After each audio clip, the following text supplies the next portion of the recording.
her mission is to get more students into science, because there is always a feeling that science and research is only for people who can be serious in life. It is not so. So she's here to explain that science and research is for the interested students and not only for the serious people. So she is here to tell us how can you prepare and get into this stream if you are actually interested. So it is a honor we have with you today, Shiva. Thank you for uh, taking your time to motivate our students. And as I had mentioned, one of her missions again is to bring in more girls into this field. So we don't have any reservations here, but why am I mentioning more girls into the field is there is always a thought process that girls cannot go into research because it takes too much of time to finish research. So again, that's why Dr. Shivashankari is here to tell us, no, it's not so. So the research is for both boys and girls. So she will enlighten us more on the field. So it's better to hear from the horse's mouth. So thank you once again, all of you, for having registered for this event. And I once again thank our correspondent sir and principal sir for this opportunity. Over to you, Dr. Shiva. Hello, everyone.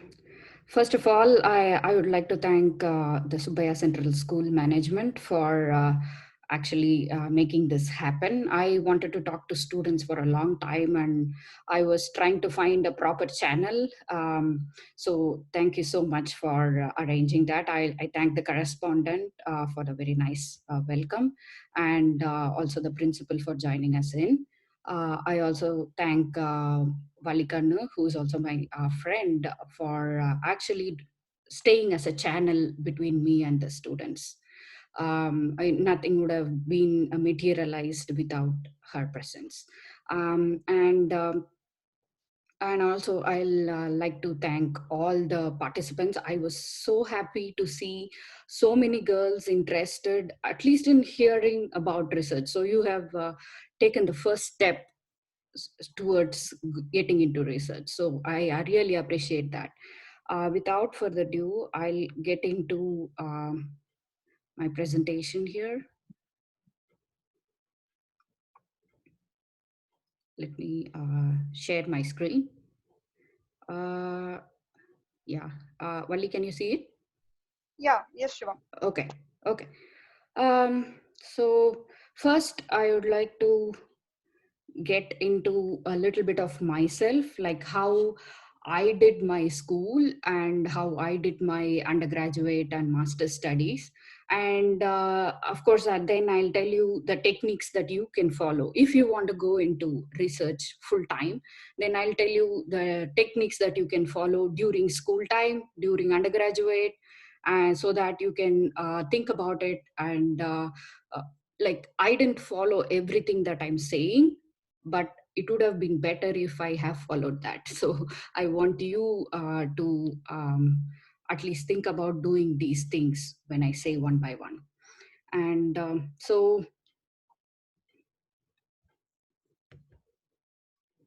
okay. So, like Wali said, I was born and brought up in Pudukkottai in Tamil Nadu. I was born in a very middle class family. None of our family members had any science background or interest in science as such. But they always encourage me, to the parents out here, they always encourage me to take part in whatever I am interested in, not particularly science, but anything that I'm interested in. So I was interested in so many extracurricular activities, and still they were encouraging me to participate in that. I'll tell you why those things are very important. You might think, for research, why do you need extracurricular activities? The thing that's important is you get a lot of exposure when you participate in competitions. So when I went to different competitions, for example, I participated in this National Science Congress, which is, and then it's a science project thing which you do national level. So I get to know so many different students. So in my school there was not many exposure about like what competitive exams I can take, what is out there in the world. I was not much exposed. Nowadays you have Google, right? So you can search for it and get to it. But that time it was not available. So I would talk to my peers who come to participate in this competition from different parts of India. And then I talk to them, hey, what's there in the field right now? And they would tell me, hey, I'm preparing for this exam. I'm doing this thing. I'm doing this competition. I'm doing this another cool science project. I'm doing this music things like that. So then that gave me the knowledge of, okay, so there is these kind of things available. And so I never left any opportunity untouched. If there is something that I can do, then I did it. So also that gives you an opportunity to look beyond your school level, beyond your state level. I think that's important for research, because you should always have your eyes open towards what's happening in the world. And then after that also, so I took so many entrance examination. They are not such a burden actually. So I took so many things so that I'll at least give it a try. Whatever there is, I usually gave it a try. Although I did not succeed in many of that, but that's always okay. But participation is at least gives you some kind of courage in you, some kind of encouragement for yourself.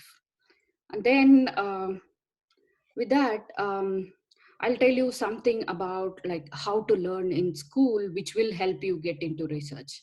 So the first thing I want to say is about the inquisitive learning attitude, which is like not just reading like what is required of you. Of course you should read what is required of you, that's more important. But what is inquisitive learning is you read, okay, you read from the first page to the last page of the book, but then you learn it. You try to understand what is in it. And then you ask questions if you don't have anything, if there is a roadblock, you don't understand anything, then you ask questions, you search about it and learn more about it. So basically research is that, like wanting to learn more. So I usually read, don't like, I would encourage students not to, if there is like something you have to read from this chapter to this chapter and this much is enough for your exam, and you can do well if you read from this marking to this marking. That wouldn't actually help in research, because like, for example, I'll tell you a simple example. If your syllabus says you have to learn how to make dosa, okay, and then there is the syllabus, and then there is this ingredient recipe list, and then your teacher will teach you how to make it. And nowadays there is more practical sessions, so they may even demonstrate how to make dosa, okay. But unless you make it, unless you are interested in it, you will never learn how to make dosa. So because then you have to like know about it. If there are resources available, you could try it on your own. That's a little science project. And then what I'm telling about inquisitive learning is you have to think about it. So why do we need to add rice to it? Why do I need to add dal to it? Why do I make it for, incubate at this particular temperature? What happens? Why does the dough rises? Why is it? Why should I put it in a big container? Okay, so what happens in it? What are the microbes that's present in it? So these kind of things, if you do it for every single concept, then finally when you get into examination, it's just not like you know how to write dosa, you wrote it. You might score better in that, but then later in life, when you go to undergraduate, all of a sudden they'll tell you, okay, so this is how you make this thing. Now you go to the next part and now you make some French crepes. Then you'll be like, oh, what is dosa? What did I learn about that? But if you have already gone through the process, then it will be much easier for you to apply that in your interested field. So once, and then, okay, now you may ask me, like, how do I know I completely understand something? So when should I learn more? So the thing is, you can read a particular concept until you are fully happy with it. If there is something that you don't understand, I have to learn this, I don't understand this. So that's the point. So if you feel a burden in you to finish learning, that means you have not finished it. Once you understand, you'll feel a kind of happiness. And and until you get that happiness, I would encourage you to understand more of the things. And then I did a little bit of this, but back then there was not much resources available. Nowadays there's like a lot of resources available, and for the parents and teachers out there, it's important to kindle that interest. So since there is so much resources available, it's important for uh, m- developing a wonder for the particular concept. And then you might ask me, so how can you choose what undergraduate course you want to join in? Okay, so that depends on so many different factors, but the main factor that you decide should be on where which one did you like the most when you're doing this kind of questioning yourself and answering yourself. Then you'll know, okay, I find this part of physics to be very interesting, right? So then you learn more and more about it. And if something that's really occupying you, then that means you are into that subject. Then you can choose that safely for your undergraduate. Take that as your career. But one thing I also wanted to say is, it's not like, okay, you have chosen physics, but then later you get interested in something else related to that biology. So what do I do? It's not never too late to switch fields, never too late to learn. The main thing is you should be learning, that's it. So you can choose physics, and then nowadays everything is interdisciplinary. So you can choose physics and then apply it in biology if you want. You can apply it in chemistry if you want. So it's like it's all linked together. It's not like one subject and one thing that I'm doing. Okay, so there is always a thing to change. And so it's not like you are focused on one thing. Oh, I took physics, but now I'm interested in biology. It's a good thing that you're interested in so many things. And then comes my undergraduate at VIT. Like I said, I was always interested in school in biotech, maybe because the resources were available for learning about new things in molecular biology, genetics, something like that. So then I got interested in doing biotech. And then I joined VIT, where there is like people, so many other smart kids over there. So I go to the first year. I'm from this small town, little bit. So I go there, and then I sit there and think about it. And then I sit in the classroom. They are teaching some highly intellectual concept, and I have no clue what's happening in the classroom. And then I feel really like the first year is your testing time, because it's like a mixture of all engineering courses, and that happens whenever you leave the home, go to a new place, start your college. Then there is this challenges that you have to go through. And then uh, there was um, there was like so many smart people answering the thing. They already knew it. So then what I can do? So I decided, I made a pact with myself that I will understand at least what's going on in the class. That's the simple thing you can do. So what I used to do, I used to go to library and read the next day's class. You can think about that even in your school. If you are prepared to understand, are you prepared enough to understand the next class that's going to happen the next day in school?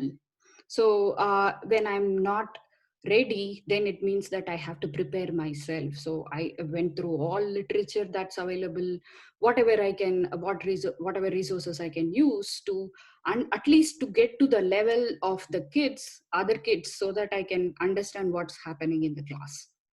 So that made me really get absorbed into the subject. Okay, so now you are doing the learning, you are doing learning beforehand of what is being taught to you. That is always good, even though you might learn something wrong or understand something wrong. But once it is taught in class, you at least know, oh, this is wrong, I did it wrong, what did I learn wrong, where did I stop where did my mind block happen. So then you go there, and then go to the class and get to listen and then read more about it. Then this is what it is. Then that happiness is much important. And then one more thing I would highly suggest, especially for school students, undergraduates, is peer talking. So you have to teach to your friends. That is the best way that you can understand something. So, and also if you're going for explaining a science project to the public, that also helps. That's why I say participate in as many projects as you can. So when you go outside and you're talking to public, then you should understand that project very well. And if you're talking to a friend, sometimes I've even compelled my friends to sit and listen to me.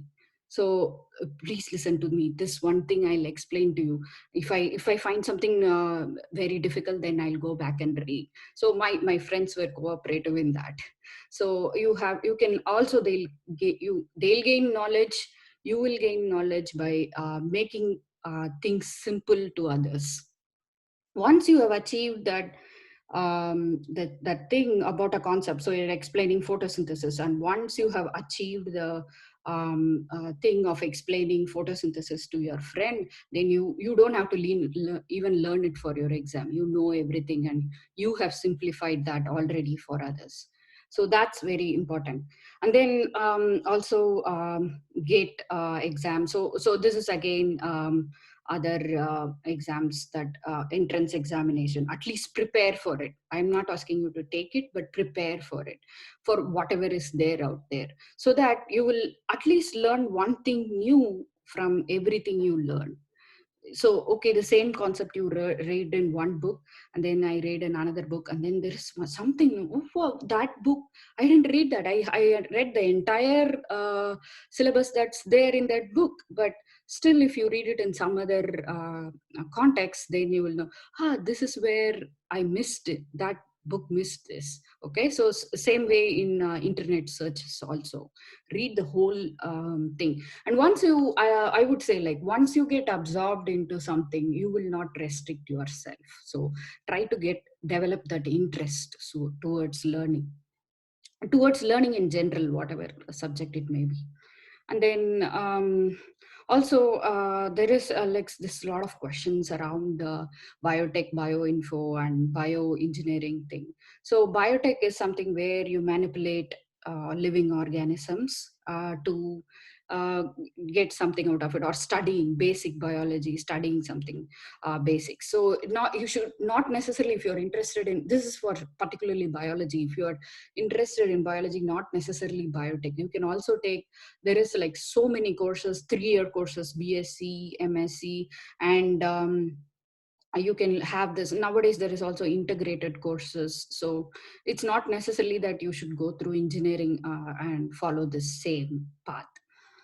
And also try to do as many projects as you can when you are everywhere, like school, college, wherever you are.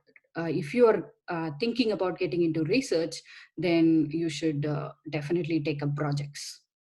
Don't hesitate to ask others. Like if somebody is doing if you know somebody, okay, somebody in a college, a professor who's good at this, you are interested in what he's working in, you can write to him. It's never too soon. You can write to him and ask, hey, can I do this thing, this is my CV, I have done these many projects, can I do this project, or can I watch your students do this project? So you'll always have that and time. And now in school and undergraduate, you have plenty of time, so you can just go and watch what they are doing at least. So that will and nobody will say like, no, no, you cannot watch me do it, right? So you can at least get something out of it. Because nowadays, if you are trying to get migrate into US, or go get into research in other countries, the competitive examinations are becoming less and less. They see what you have researched on. So it's better to get involved in as many projects as you can. And then then I went to Anna University for my MTech. And then since this is for girls, I would say this is like a testing time. There will be so many distractions, even at school, even at undergraduate level. There will be so many distractions, so many personal commitments that you will have to make for yourself, right? So but I would so that's what I'm saying. Like, you have to have this self inquiry. Like, you have to think about it. What is my priority in life? Do I have to learn this much or this much? Do I have to go there? If I have to achieve there, what should I do now? If you're really focused on one particular thing, so if you're focused on, I'm going to do research, whatever it is, in I'm going to stay in research. If you are focused in that, then your whole life will revolve around it. All your personal life, your all distractions will get away and give you way for getting into that. So it's not necessarily that if you are going into research, this is what like Wally said, this is very important to know. For girls especially, it's not like if scientists are like some weird fellows sitting there and they are nerdy, they don't have any social life, they don't have a family, they don't have anything like that. It's completely a myth. It's not like that. Scientists are also human beings. We always we have social life, we have so many friends, we have family. In fact, if you are in science, you get to have this work life balance more, because you know the value of time, you know the value of health. And because it's your body, you are learning about it, so you know about it. So in fact, it's more advantageous to be in science. I'll come to that part later. But whenever you're making some decision about the next step in your career, whatever may be the personal life, whatever may be the distractions you have, you need to focus on where I want to be towards, in like you can even have a schedule like this, where you want to see yourself in 20 years. What do you want to be in 20 years? What do you want to be in 10 years and 5 years? So what you're going to do next?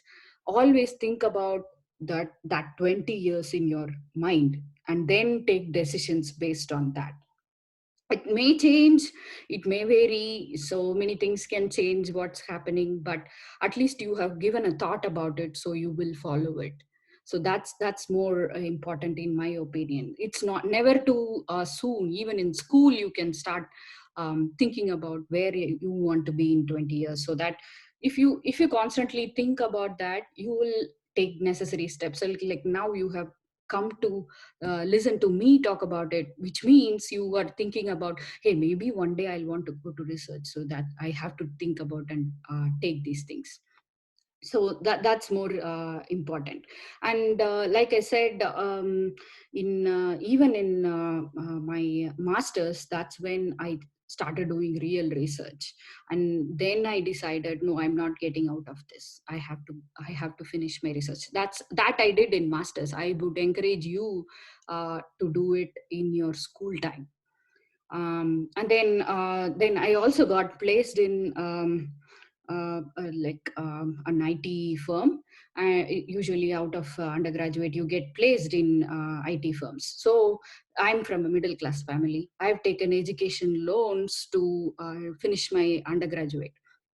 So then I come to this very difficult position in my life. Like, do I take a job and get into that, or use the job that I already have, or do I go for undergraduate studies, master study? So this is always there. This question will always be there for you. But if you are secure enough, if you are independent to think enough. So I had this gate exam. I've planned for this like way ahead of time. I took the gate exam so that I'll know I'll have scholarship to do my masters. And so I gave my everything to this exam to get scholarship for my masters. And then in masters, I know that I have to get into research. So I did all the preparations that I needed to make myself independent, so that I can do what I want to do, whatever happens to others around me. Okay, so that's very important. And then uh, so then I also took a teaching jobs after like teaching in an engineering college. That it gave me immense pleasure in teaching students. So then I decided, okay, whatever research I'm doing, I'll have teaching as part of my career. And then I came to US. I can give a whole webinar on how to search for universities in US and what all you should do, but that's for some other time, I guess.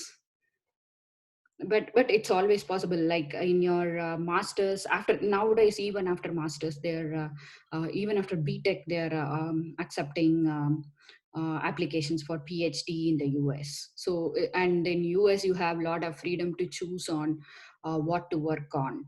Even in india you can like sample different labs and decide what you want to work on actually. So once you are in at a position like after masters or something, then there is nobody that nothing that can stop restrict you to one particular thing. You have the choice of doing everything that you want to do.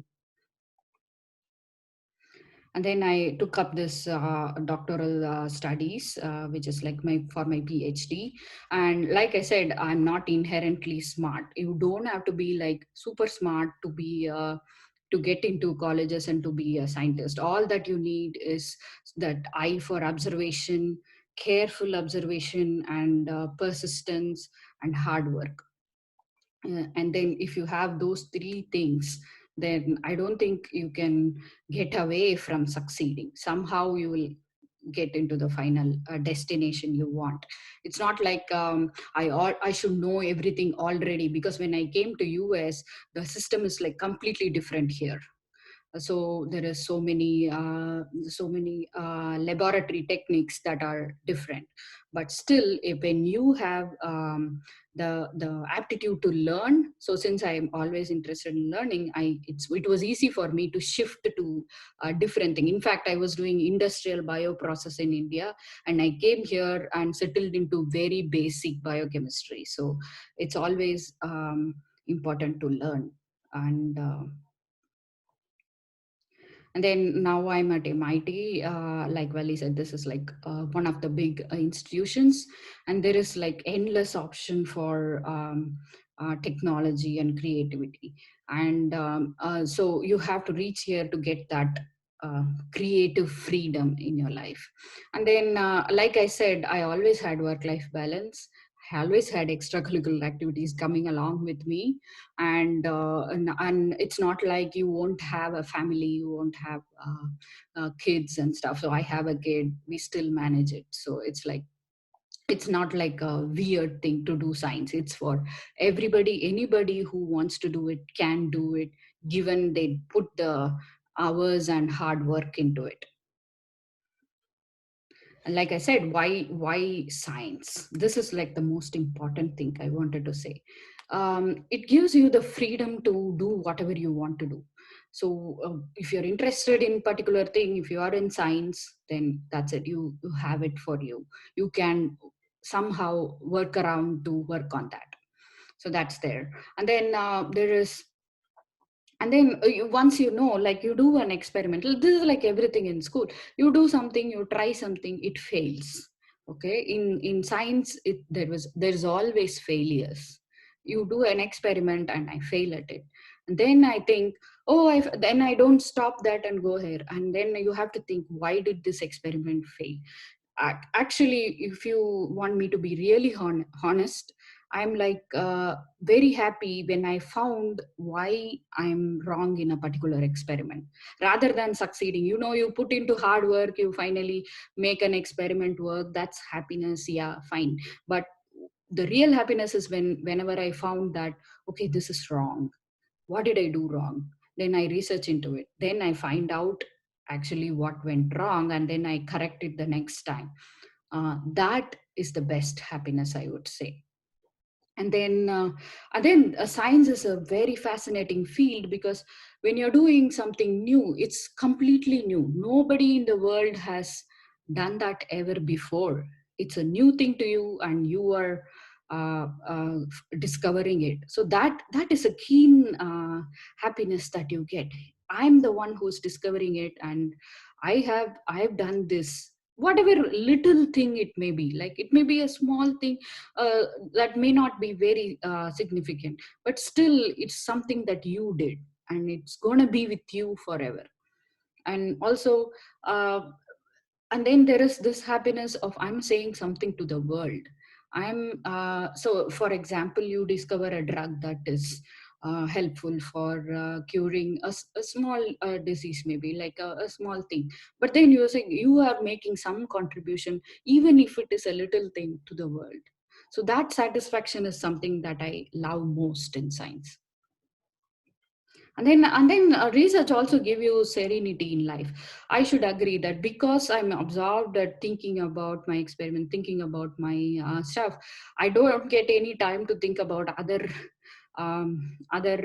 much things that might take away, that might distract me from interact absorbing into research. So it actually brings a kind of calmness to your mind. And then why science is for everyone? Like I said, it is for everyone. You can take up science. It's especially for girls. I would recommend. It's not nothing like unusual. So you can still take up science and get to where you want. And then there is so many options in science. I just have to briefly tell what is there. So there are industry jobs where you can be technicians, you can be a scientist at industry discovering things, you can be a research scientist like what I'm doing. And there can be science administration jobs where you can administer something to the government, like making policy so that you can get hired in a government agency to make science decisions for them. So that's also there. And there is also patent involved in science career, where so you can study patent law and then get into um, jobs related to filing a patent and doing those kind of things. And also there is science journalism, where you become editor or something related to journal, where you do paperwork and study different papers and choose that for your career. So this is also there. With this, I would conclude my talk. I'm more interested in answering questions. So if you have some questions, please tell it to type it in the chat, and Vali will tell it to me. Over to you, Vali. Thank you, Shiva. So thank you for taking us through your journey. So I now request participants, if you have any questions that you would like the speaker to answer, I would like to, I request you to put it up in the chat box with your name, so that I can read it out and the speaker will be able to answer your questions. So before I move on to, so you can start typing your questions in the chat box. So before we get the questions from others, Shiva, I have very basic questions which I would want you to explain from your end to the students. Okay. There is one myth that is generally observed among students is like, I prepare for my MBBS. I want to become a doctor. I prepare for my MBBS. I don't clear the NEET exam or the other entrance examinations for MBBS. So my next choice is biosciences. So is that a right thing to do? That's how many students take it up. And after they come inside the field, they either realize it is wrong or right. So from your end, I want you to clear that myth. Okay. One thing is, it is like, it's better to not do that. So it's better to, if you are really interested in something, then you have to, like I said, if you ask the questions where you want to be in 20 years, you can do that, and then you can keep trying to get that, but there is time limits and stuff like that. So if you are interested in research, then you will somehow get into it. You don't think about other choices. And if it's you who want to get into you who have decided that I'll do physics research, then you have to take it up and leave the, it's like kind of a distraction, these other things that are available that everybody is doing, so I have to do. Everybody is getting into MBBS, so I have to do this. Just get out of that what you want in life. If you are really absorbed in some subject, you will not let yourself get into that distractions of others thing. And then one thing I want to say is, if you are the first from your family or first from your society to do something like this, then there will always be objections, of course. So and then there will be the social pressure to get into a certain, follow certain path, something like that. But then you have to fight it out. It's the courage that you get, and that will help you throughout your life. Because once you, like you said, if you get into MBBS and then you might not even like it, how do you know? Have you taken that before? So it's always uh, advisable to get into what you like. And then one more thing I would say is, like I said, so Vali, if you take MBBS and then you don't get it, so you get into biosciences, then you can still do medical research. If you're really interested in doing studying about medicine, but you still didn't get MBBS, you can still study about it in your whatever biosciences thing. There is medical microbiology, for example. That's like super hot field now because of this coronavirus. So even doctors don't know about it. So you if you are a researcher, you can still get into that thing. So instead of like, oh, I didn't get into a doctor thing, so I'm not happy about it. It's not like that. Every field is connected, and you can still get into where you want to by doing what you want to do. But the main point is, you should be absorbed in what you want to do. You should know that. Okay. Thank you, Shiva. So now I have a question from a student, Shrija. So Mhm. she wants you to differentiate between biotechnology and microbiology. So she's asking which is a more preferable area. So maybe that will be clear when you can differentiate between biotechnology and microbiology. Biotechnology is something that's encompassing a whole different variety of fields. So there is biochemistry, there is chemical engineering, there is bioinformatics, there is microbiology. There is all these things tied together to make biotechnology. Biotechnology is something that gives you an overview of all the little things that's available in biotech. Like, basically it's about how you learn the basics to get into one field. That's biotechnology. Microbiology is one particular area of that deals only with things you cannot see, like microbes. So it's like a sub part of biotechnology. And but you have to know, even if you take microbiology, I think in your 3 year, if you're taking microbiology 3 year course like BSc microbiology, then you will learn about biochemistry, then chemistry and all those things related, but maybe not too much into other fields like industry. You won't read an industrial bioprocess. So it's like uh, biotechnology is like a combination, and my one of the thing is microbiology. Thank you, Shiva. So another question I have from a student called Subiksha. So this is Tirupur, is a textile industry, textile dominated industry. So is there any research pertaining to textile in fabric research related to biotechnology? Yeah. There's biology in everything, I would say. So there is like one is the waste management, where you use novel microbes to treat the waste so that you don't get waste related to textile industry. So there is bioremediation kind of thing now. And then how do you make microbes to convert those waste products into useful products, that's also there. And then in fabrics, if you come to fabrics, like what are the sustainable ways of making fabrics, that's there all the time. So there is still like what kind of fabrics, what mix you can make to make it reusable, something like that. So there is biology in everything, if you want me to say. And there is, if not for biology, there is also research oriented, like there is, I think, even textile engineering, things like that. Thank you, Shiva. So next question is from Dr. Anbarasi from Nirmala College for Women.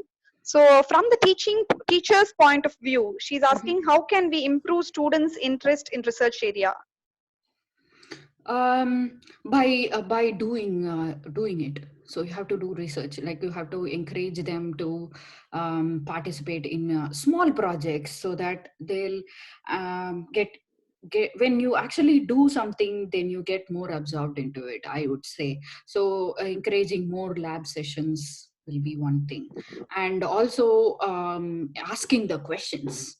So the right questions is always what we teachers, I would encourage teachers to ask.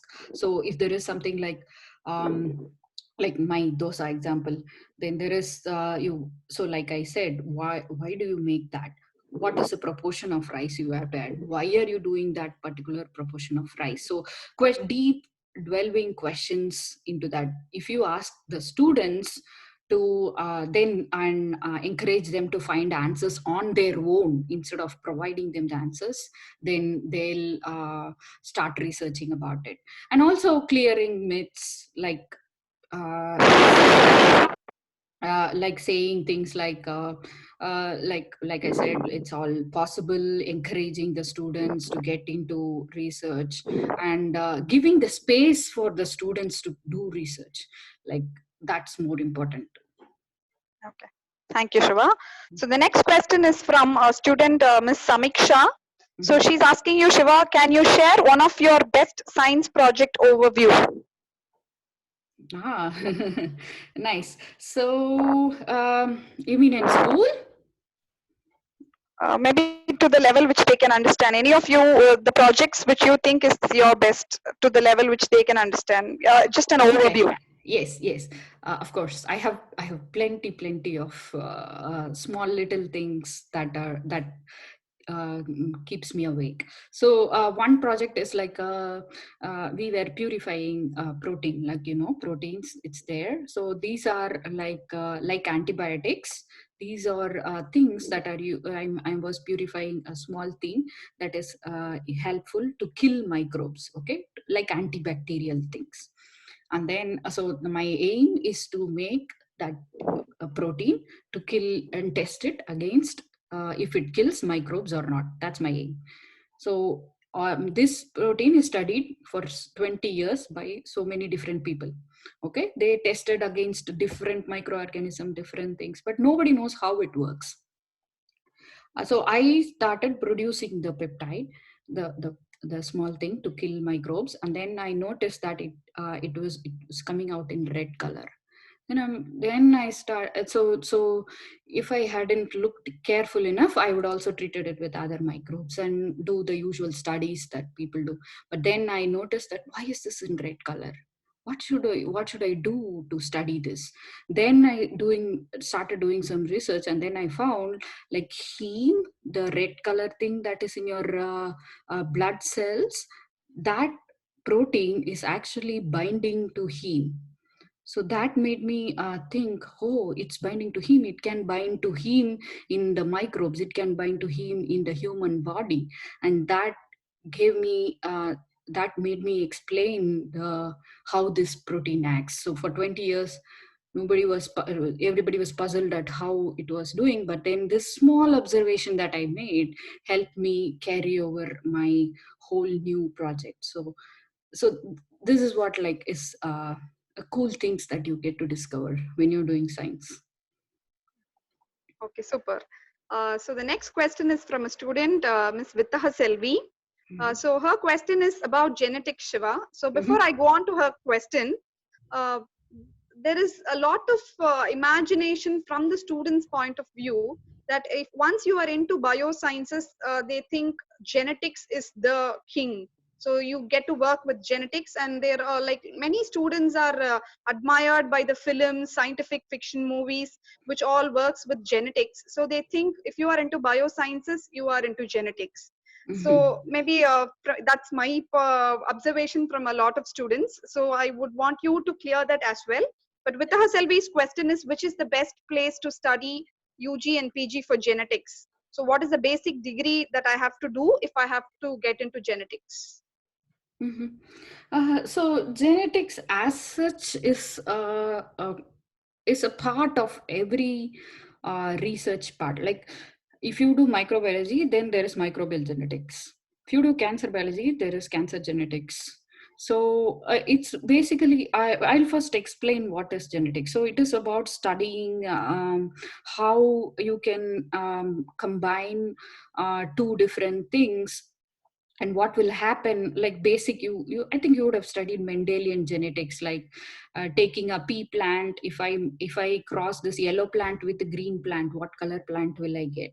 Or if your mom has a O blood group, dad has A blood group, then what are the proportions that you get? So knowing about these things is genetics. And studying about the DNA, how this recombination, how this mixture of genes happen, or discovering new things, that's all new genes, those are all related to genetics. But the thing that you see in fiction, like making, that's actually molecular biology. The how you clone, you need to know genetics for it, but then it's totally molecular biology, where you take a gene, put it into a new thing, and make a new organism, something like that.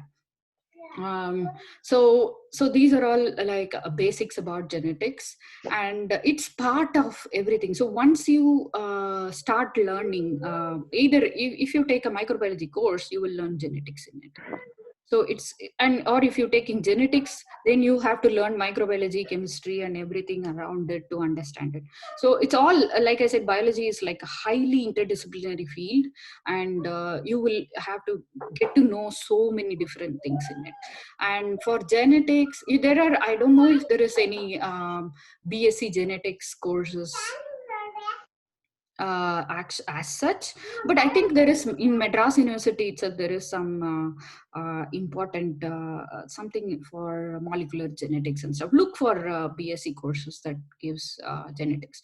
And if you are interested, really interested in genetics, you would know, not necessarily you should take only that one university that offers the genetic course. You can take other courses and still do genetics in what the course you have taken. Like biochemistry has you have to know biochemistry, you have to know molecular biology, you need to know genetics. So you can always, and then when you go into the research field, you can take genetics from that course into you.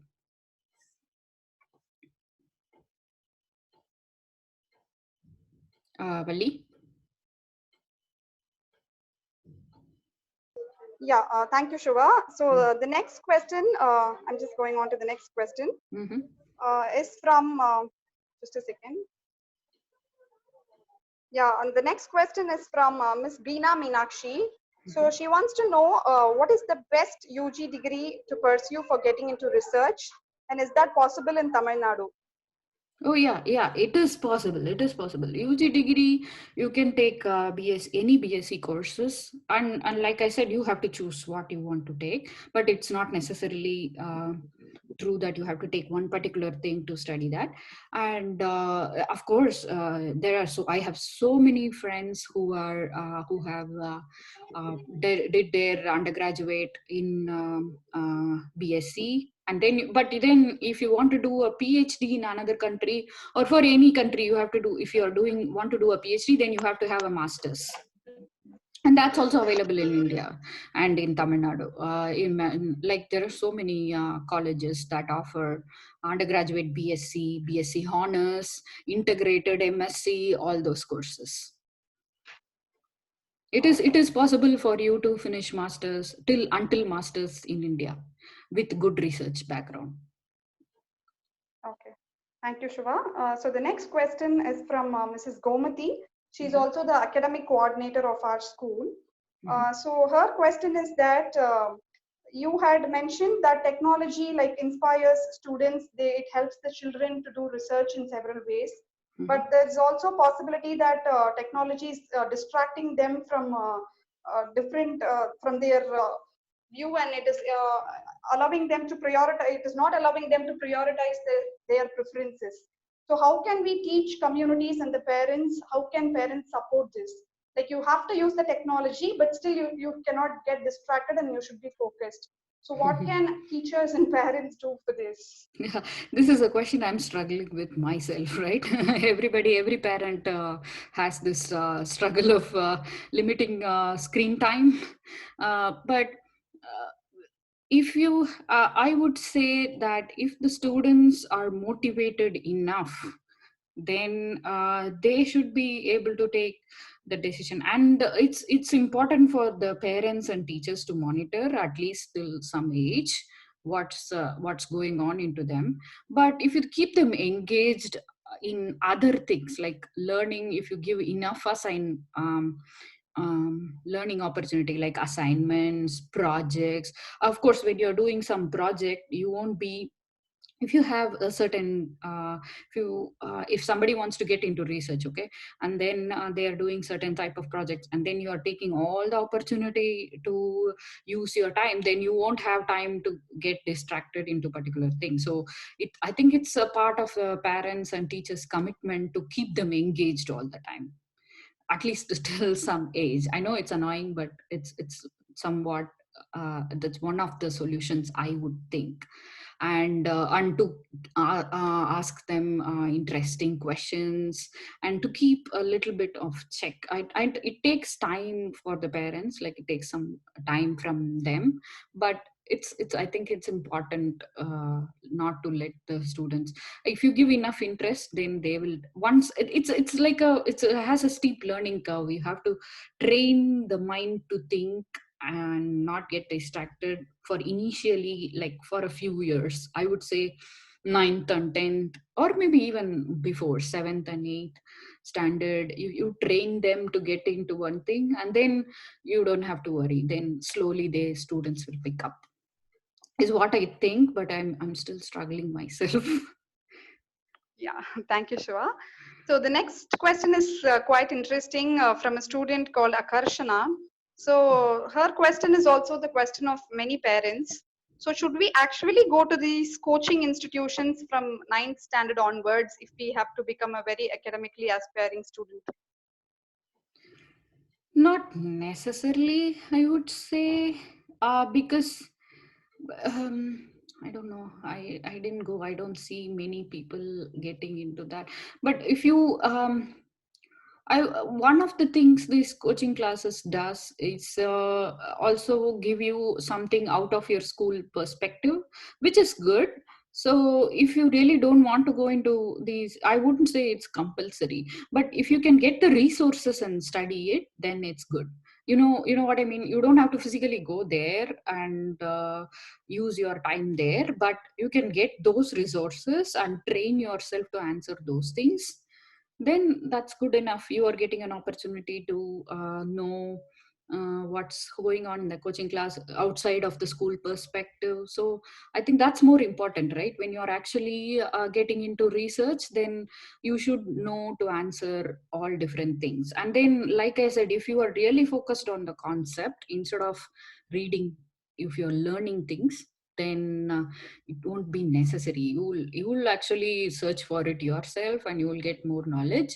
So that's I think then you can tackle even, so when you're doing those research by yourself, you can even tackle undergraduate questions when you are in school level. So though you are already past that uh, stage. Thank you. So the next question is from Ms. Pooja Prakati. So she wants to know, can you just brief about the field of medical physics? Mm-hmm. So Medical physics is like the name suggests, is applying physics in developing medical instruments, and it's there. Like for example, physics is also one. Like I would say this any to any subject, physics is there in everything. So, for example, when I am doing like research, how I use physics is to develop instruments or develop a technology where I can study protein interaction by using a physical method of separating atoms. So things like that.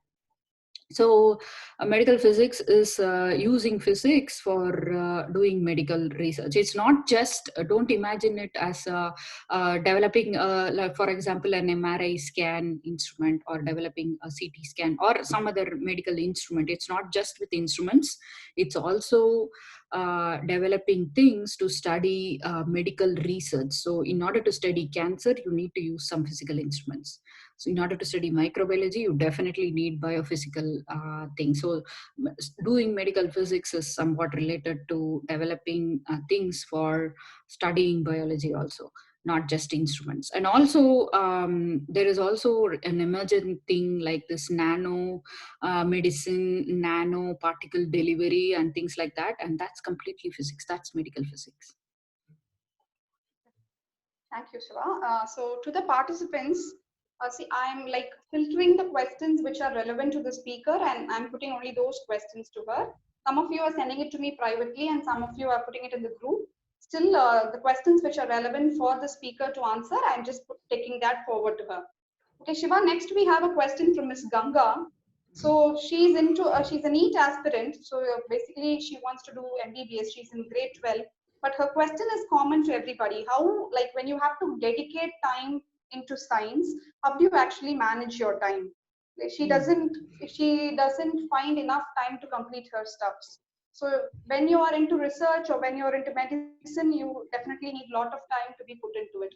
So what can be your tips to manage time for that?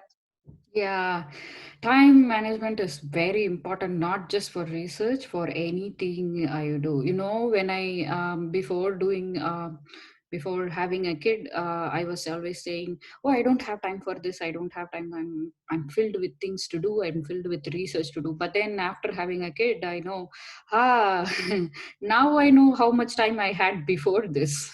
So it's a very important skill to learn. I'll tell you what to do. So if you can prioritize first, you can do some prioritization in everyday life. Like in the morning you do, okay, this is my first thing, I have to finish this definitely, then I go into the next thing after I complete that. So you have to like make a list of things and stick to that list. That's like a machine, you have to stick to that particular thing. And then giving intelligent choices for priority. What you choose as priority should be important to you. Think about that. And always, and if you are then my what I say everybody is, if you are really interested in something, if you really want to get something done, then it will be, you have to develop an attitude to get that done. And then you will somehow find time to do what. If you're really interested in something, you have to find somehow time to do that. And and as a student, school students and undergraduates, I think you have plenty of time. And it's important, like that's why I said, like if in a very young age, if you start doing it extracurricular activities, there is time management in your fifth grade, sixth grade. So you know how to study your thing and do that little music class and then little exercise class. So you do how you sort out your time. So that's a practice. It takes time, but keep practicing. Do more things than you want to do, then slowly you will get to that point. Shiva. So the next question is from Rahul Roshini. Mhm. So how to assess that I'm good in science? That's a very good question. Um, it's it, um okay. So if you one simple assessment is if you can understand some big person talking.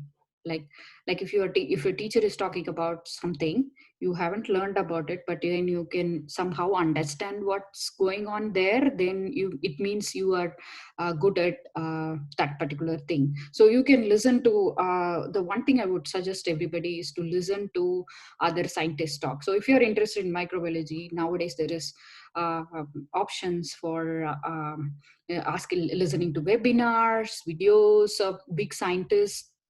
Then if you can at least get something out of it, that then and understand, and you do some if you start thinking about it, then you means you are good at it. And then one more thing is, if you are going into a concept, okay, you are reading something, and then you ask the questions. If you are able to come up with some 5 good questions from what you have read, which that means you are good at it. So it's always the questions that judge you, not your answers.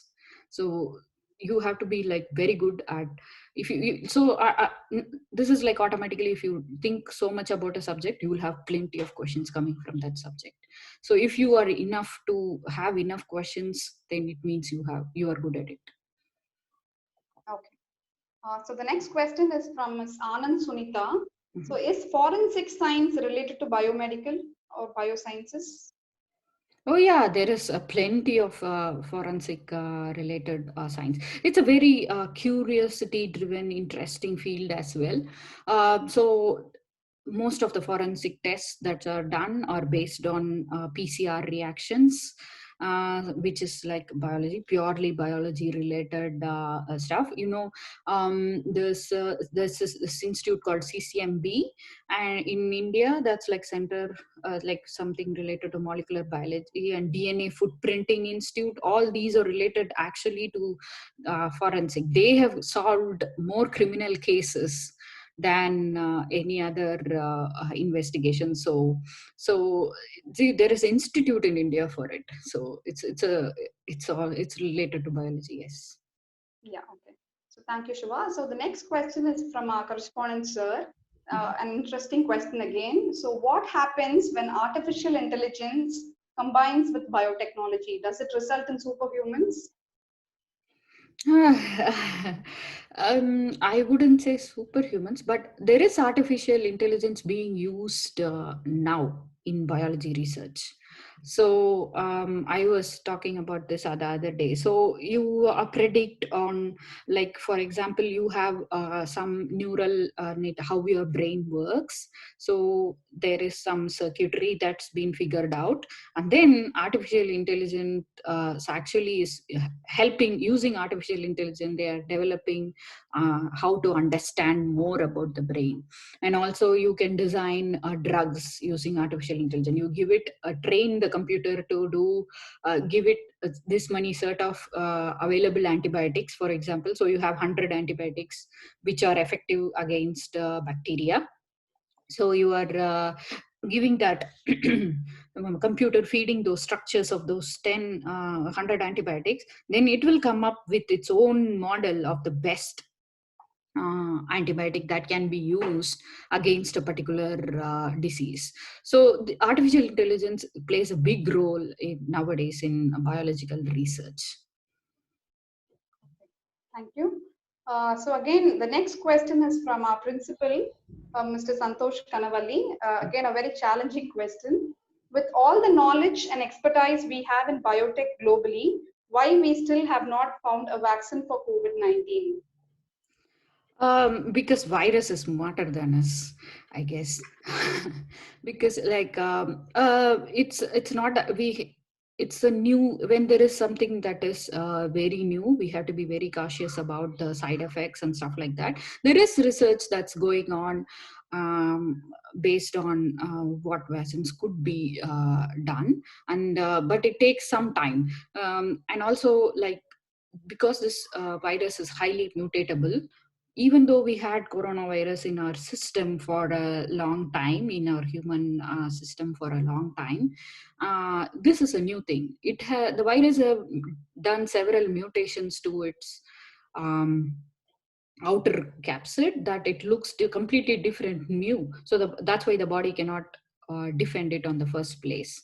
So if there is something new, then you have to develop new kind of antibodies to that. And then the vaccine development of vaccine process actually takes some time. So you have to make, first ask the some organism to make it, then take that and then produce it in a large scale, check the side effects, things like that. So it takes, I'm hopeful that at least in 1 year or so we'll be able to develop a good vaccine for it.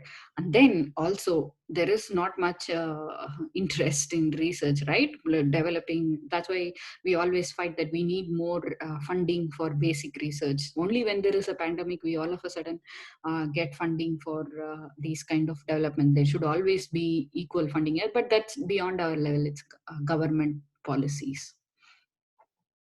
Thank you, Shiva. So the next question again is from Ms. Shrija. Again, this question is a question of many students at her age level. So if you have to go into biosciences research, which is better, to go into BSc or BTech courses? BTech, if you, if you're very sure that okay, I want to do only microbiology, then it's better to get into BSc.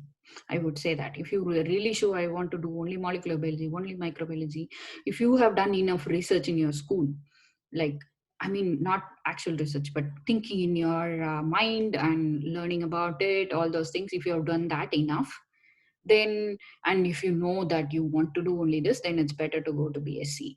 Biotech, I would say, is like a mixture of so many different things. There are disadvantages, advantages to both. So the advantage in biotech is you get to sample different, so many different things. And it all, there is also this process oriented, it's not just basic research, it's application oriented, industry oriented research. So in case you want to get into some other thing related to application oriented, you have to know engineering background for that. So that's that type of thing. So it's better if you're not sure, I'm interested in biology but I'm not very sure about the different nuances of it, different small fields of it, then you can take BTech. And or if you are more interested in industrial process, developing industrial process, developing application oriented process, then you can take biotech. So it's both are like, you have to think about it, both has its advantages and disadvantages. Okay. Thank you, Shiva. We just have two more questions, after Mm-hmm. which we'll move towards the end of the session. So Mm-hmm. there's another question from Ms. Veena Meenakshi. We see a lot of Ayurveda Siddha for COVID-19 treatment.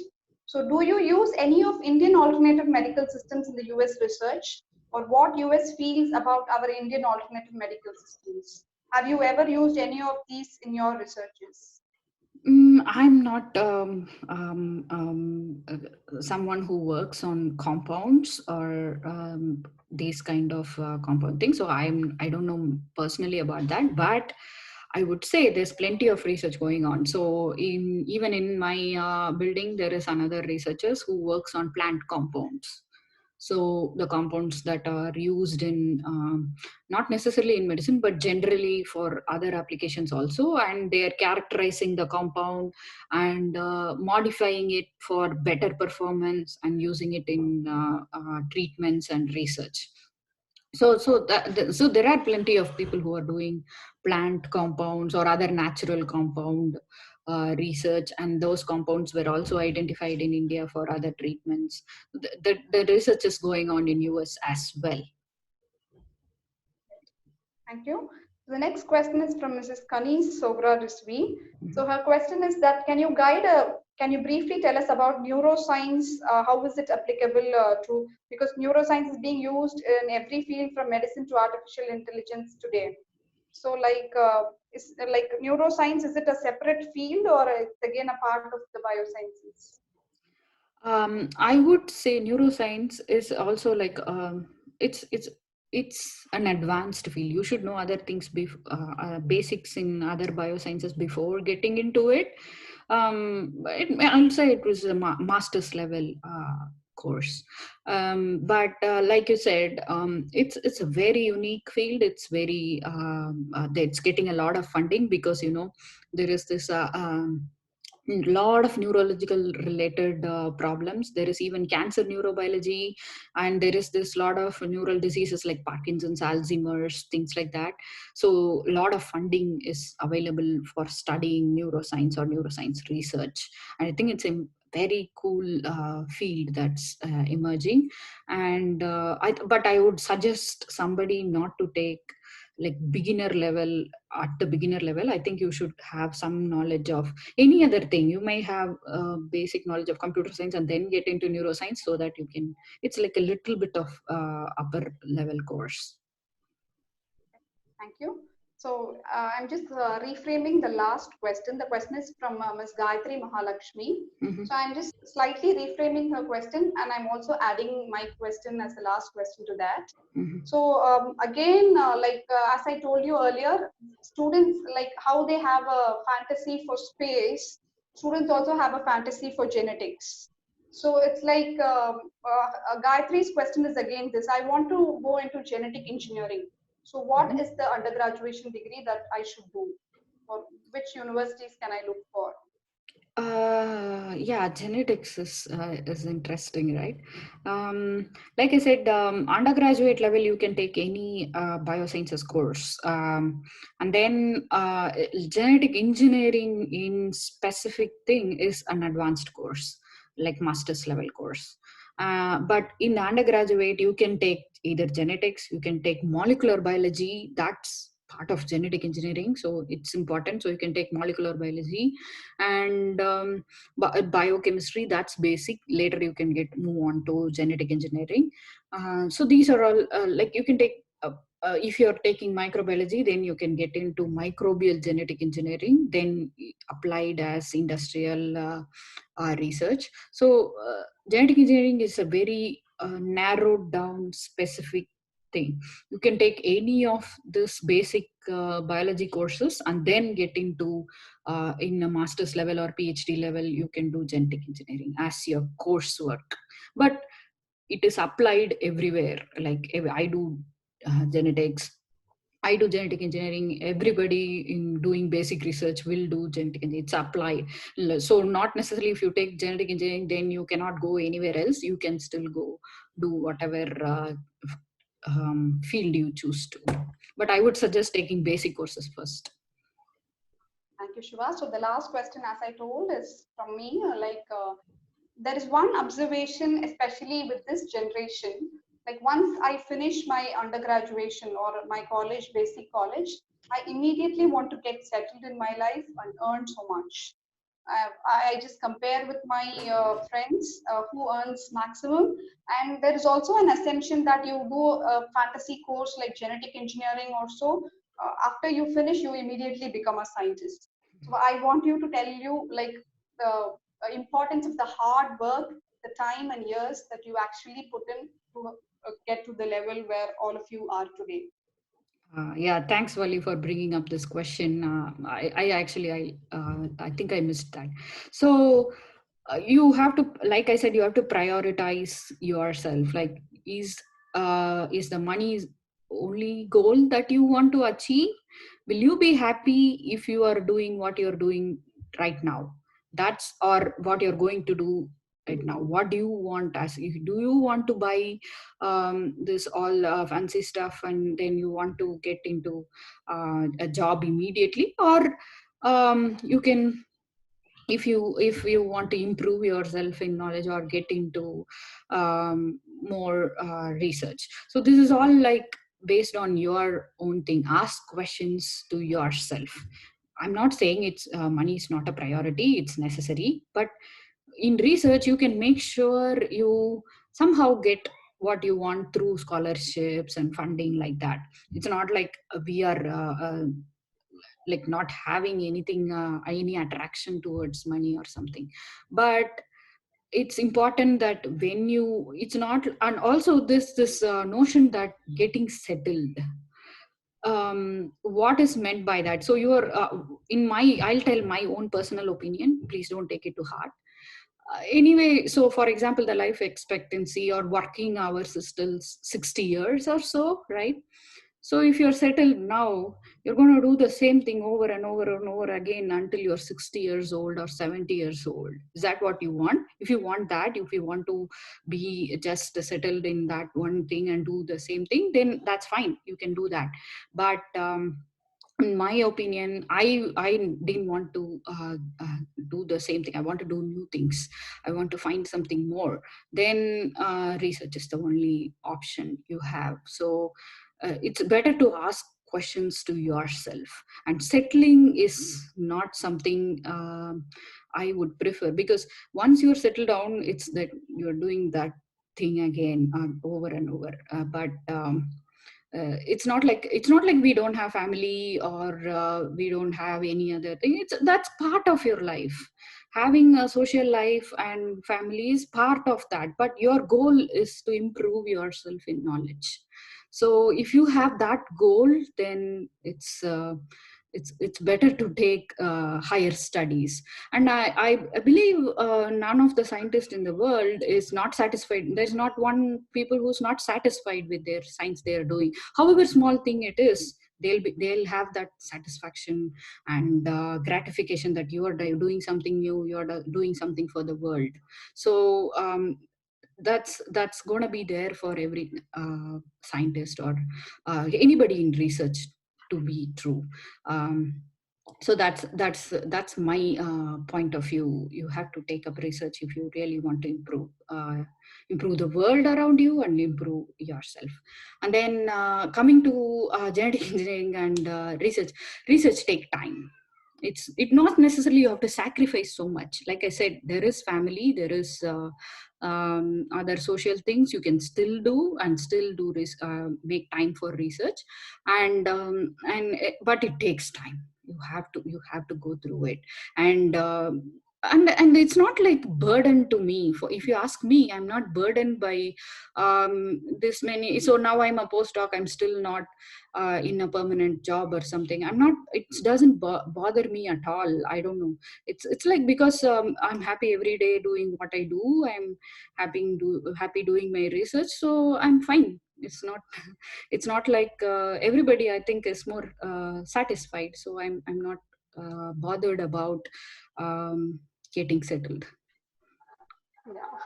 Thank you, Shiva. So thank you for patiently answering all our questions. My And I pleasure. also thank all the participants who were like patient enough, put your questions forward and ask them and listen, wait for the answers as well. So I now request our principal sir to say a few words. Yes, thank you, Ali. Thank you very much, Dr. Shiva Shankari, for your wonderful, enlightening, insightful, informative session that we've had for the last 1.5 hours. Truly, you have, I think, opened up a lot of suggestions, and youngsters listening to you at this point of time, where they are now all online, excited, curious learners, have got the time to now put a pause and listen to someone of your caliber who's doing such a great job. I mean, doing research at MIT. So for Subbiah Central, it's a great honor and privilege to listen to a great research scientist like you. And I'm sure there are a lot of girls who are here, and of course the boys too. The emphasis that you put was on follow your passion, hard work, dedication, and do what you can to bring the best out from you. That's the right, approach towards becoming a kind of a research scholar. Unfortunately, in our country, research is not, taken up seriously. We are so much marks-oriented, content-oriented, but things are changing, and we hope that with the 21st century learning paradigm that is starting from in the Indian context, that many children will take up research after your talk, and especially from our school, many will follow your footsteps and will become research scientists like you. Thank you, Correspondent Sir, for arranging this wonderful webinar. Thank you to Ms. Wali for connecting us to you. And we hope in the days to come, we may have another session from you, giving us another insightful, informative session, opening up our ideas and thoughts to something different. And as a principal, I'm so happy that we can do something like this for our school children. That we are now, in fact, today is the last day for us for our online teaching. We just wound up our online classes today, and to end it on a nice note that we have a research scholar who's talking to us. We put some food for thought that now after this, for next 14 days, they will do some research-based activities and will develop more critical and creative thinking skills in the days to come. So, Doctor, thank you very much. Really very happy to spend time with you, and we wish you all the best in your future endeavors. Thank you very much. Thank you, thank you. It's my pleasure. This is something like I wanted to do, and so I'm very happy, and it's my pleasure to talk to kids. And anytime you want me to talk to more students, I'm always available for this. This is my like I said, this is my priority time. Thank you, and thanks Valikanu, and thanks to the correspondent for arranging this. Thank you. Yes, welcome, Shivashankari. And especially the time over there is very early morning, I suppose. And Yeah, that's fine. it was very interesting, informative. Thank you. Thank you, Dr. Shiva. Thank you, sir.